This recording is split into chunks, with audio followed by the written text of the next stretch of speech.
All right, today's lesson was on inverse trig with the other trig functions. And so first what we're going to do is look at the approximate values, because we need to figure out, do these behave the same as their counterparts? Like if cosine uses 1 and 2, does secant do the same thing because they're inverses of each other?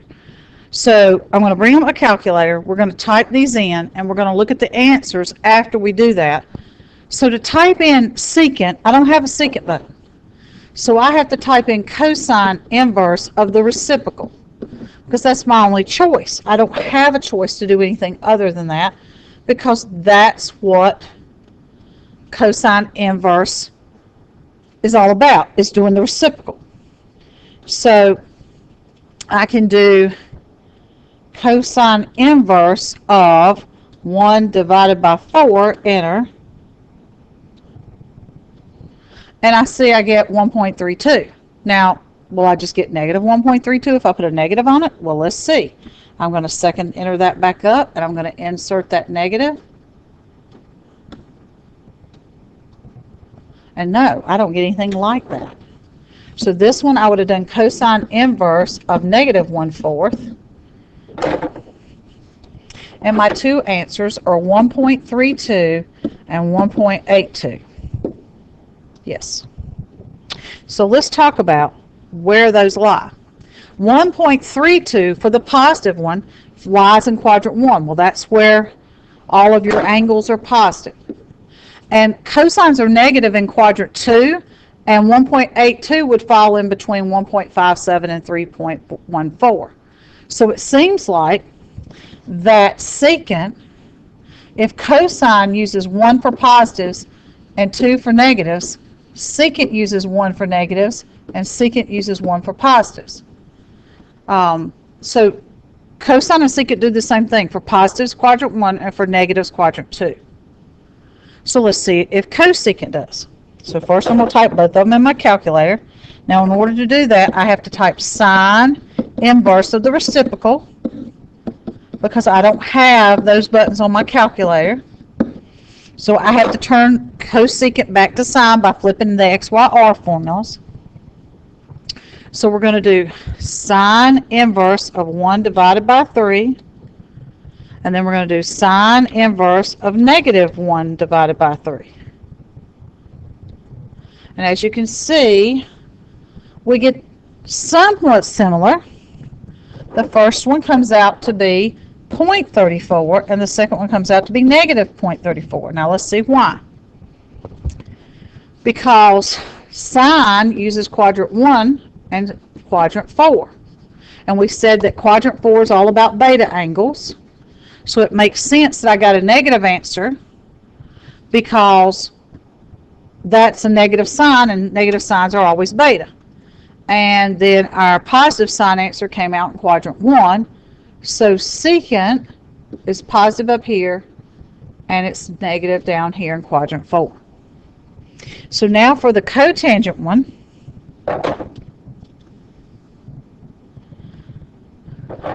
to type in cotangent, you have to type in tangent inverse of the reciprocal.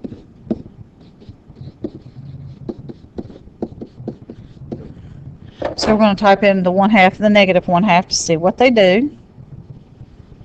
And tangent inverse of 0.5 is easier to type versus tangent inverse of negative 0.5. Well, there we go. And it did the same thing sine did. It gave me 0.46 and negative 0.46. And again, that makes sense because tangent uses quadrant 1. So cotangent is going to use quadrant 1, it looks like. And tangent uses quadrant 4. So it looks like cotangent is going to use quadrant 4. And that's probably the biggest misnomer in math there ever was. Your calculator gives you the wrong answer, because cotangent is x over y, and tangent is y over x. And when the x is more important, because it's on the top, then you need to focus on where the x fits the math. And when the y is more important, you need to focus on where y fits more the math. And another formula for cotangent and sine, cotangent is cosine over sine, and tangent is sine over cosine. So that x from the cosine takes over and says, let me do it like cosine. And so it gives me that I should use cotangent is negative in quadrant 2 instead of going down there with tangent. Now, your answer on your calculator is wrong, so we have to add pi to it, and let's talk about why. On the unit circle, let's just say, for instance, my angle was right here, was that negative 0.46. So if I follow that all the way back up here, then my positive 0.46 would be here, so to speak. And so I would have to add pi to it to make it go all the way around 180 degrees and get that angle to the right place. And that's not really where the 0.46 is, but that's kind of the idea. I would have to take the negative 0.46 and add the pi to it because I need to get it to move up there to quadrant 2, which is that far away, is pi. So cotangent's a little strange because your calculator doesn't give you the right answer. So if I type plus pi to that, I get 2.86. Excuse me, I wish this thing quit doing this mess. It's not writing right. 2.68. And 2.68 falls between pi over 2 and pi. So therefore, it makes sense. It fits in the right quadrant. So just keep in mind, your 84s and the 83s do not give the right answer for cotangent. Now, if you want to do them exact, then you need that unit circle to look things up on, and you need that chart, because that chart tells you where to do it. So cotangent can use 1 and 2 like cosine, and it's positive, so we're going to go to quadrant 1. Now this is x over y, so we made it a fraction so we can see each piece. So we're looking for the x is the square root of 3, and the y is 1. And there we go. X is square root of 3, y is 1. So pi over 6 would be the correct answer for this problem.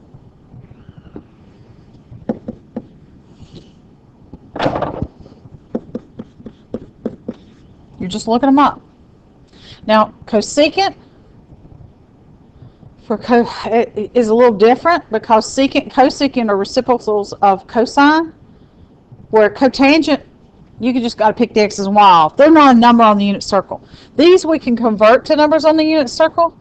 So sine is the inverse of cosecant, which will still be 1 over 1 is 1.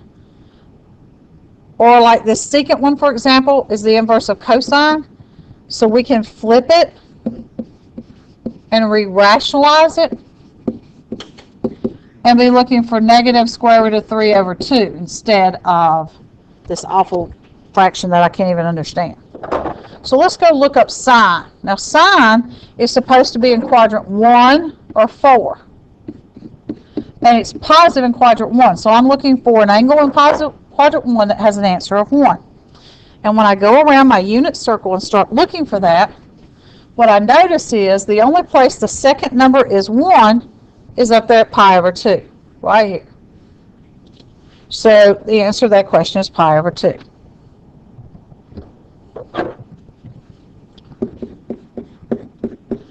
But when I want to look up secant, okay, secant's like cosine. It uses quadrant 1 and 2, and they're negative in quadrant 2. So I'm looking up the cosine is the negative square root of 3 over 2, because we've already converted to cosine. Negative square root of 3 over 2 is right here at 5 pi over 6 in quadrant 2, because that's where that answer is negative. So this one is negative 5 pi over 6. Excuse me, positive 5 pi over 6. So then our cosecant, let's look at this last one, cosecant. So we're going to change it to sine and flip it. So I'm looking for negative 1/2.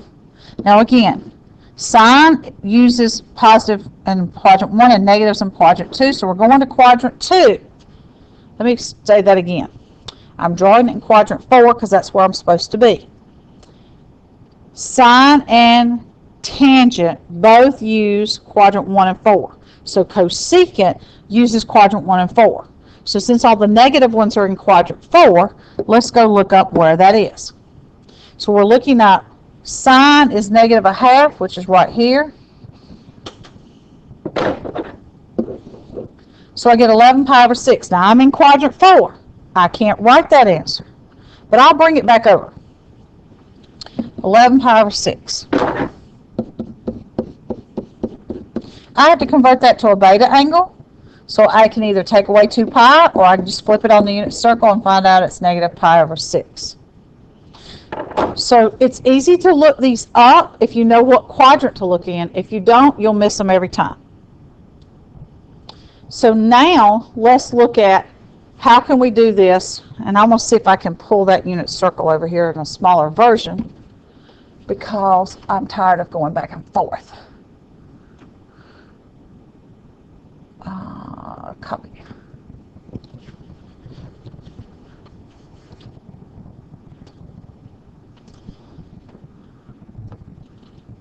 All right, so I'm going to make this a lot smaller and pull it over here to the side.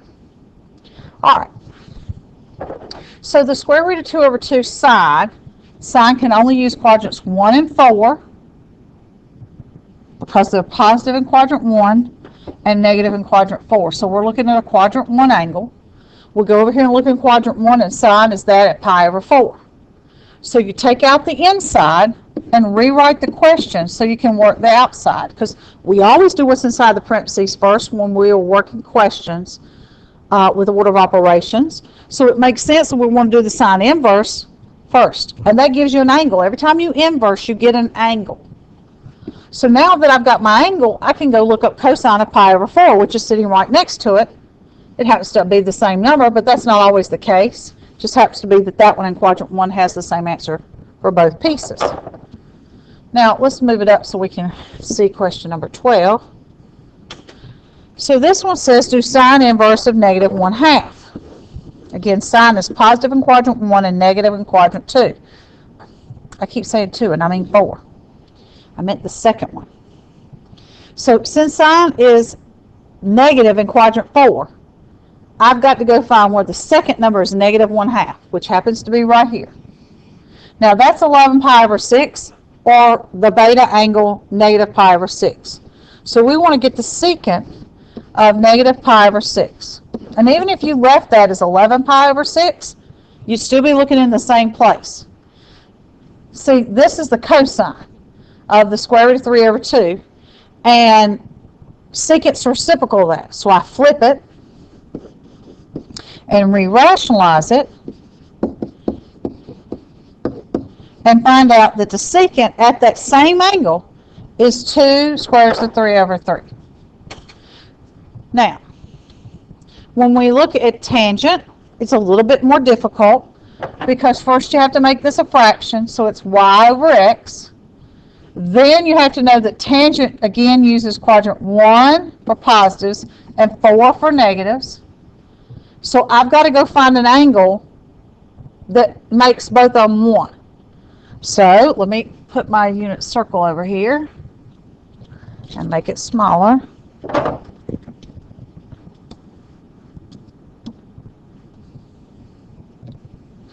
All right, so in this unit circle, if I look at quadrant 1, 1 over the square root of 3 is not going to make 1. Square root of 2 over 2 is going to make 1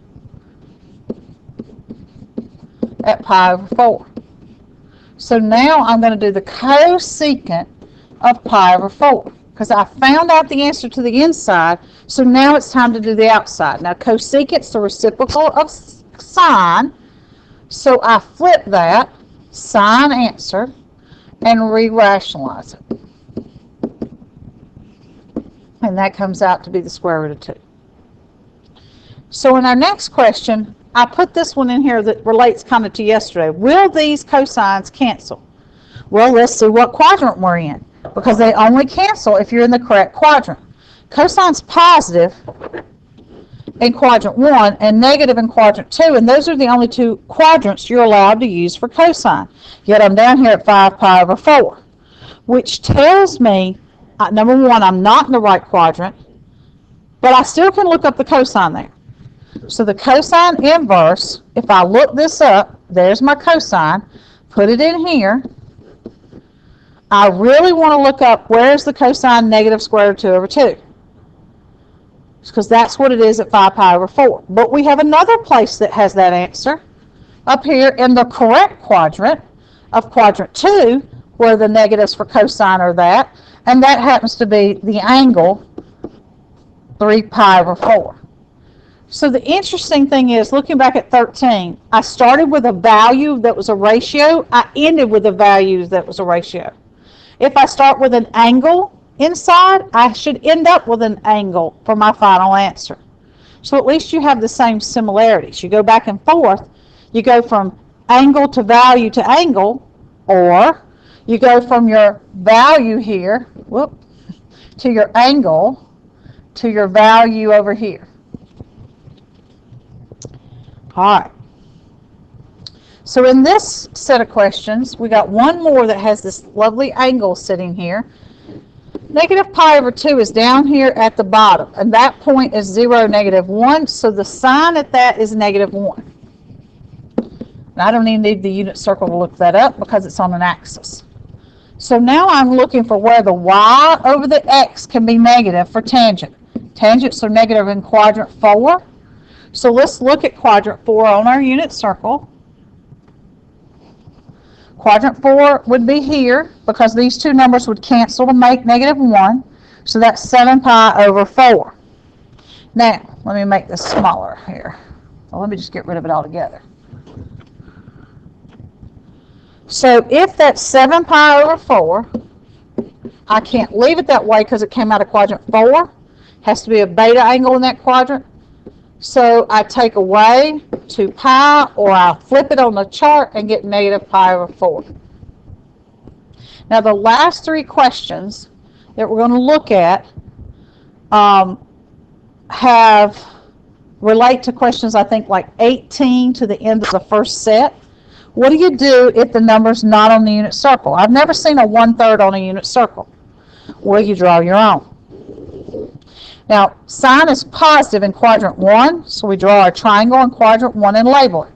This is y over r. So those formulas we learned back at the beginning of the year tell us that sine is y over r. So sine is 1 on the side of the triangle, and r is the hypotenuse. But we need x because tangent of any angle is going to be y over x, and all I've got is the 1. I need the x, so we do Pythagorean theorem. X squared plus 1 squared equals 3 squared. And that comes out to be 8. And when you square root 8, you get 2 square roots of 2 because you got to tree it, because that's 4 times 2. So I put that 2 square roots of 2 down here because that's what fits my picture for my x. And now I can rationalize it. Let's put the square root of 2 over the square root of 2, which makes 2 square roots of 2. Now, 2 radicals drops the radical to multiply the 2 we already had, and our denominator is now 4. So you can draw your own pictures. If you have an inverse on the inside and you don't know it, you can draw your own. So let's do, I don't really have time to videotape but one more question, so I'm going to do number 18. And the reason I want to do this one, well, no, I probably should do this other one. Hold on. Let me put a 1 under that. Tangent has to be in quadrant 4 to be negative because it's y over x. So x is equal to 1 and y is equal to negative 3 makes sense because you went to the right and down. So you could get 1 squared plus 3 squared equals c squared for your Pythagorean theorem. And remember, negatives square out, so there's no use to write a negative there. That's 9 plus 1 is 10. So our hypotenuse is the square root of 10. Now, once you get that, go back and look at the word on the outside. Sine of the angle that we're trying to work for this picture. See, that angle's right here. You've got to have sine, which is y over r. So that's negative 3 over the square root of 10. So if I rationalize that, the square root of 10 will move to the top and drop the radical on the bottom. It's the quick way to do that. Or you can just keep writing the square root of 10 over 10. Now in our last question, the radical here needs some work. So this is y over r. And what it looks like, somebody rationalized it, because you've got the square root on top with the number on the bottom that's not. You want to unrationalize it. If the radical matches the denominator, you want to multiply the top and the bottom by the radical.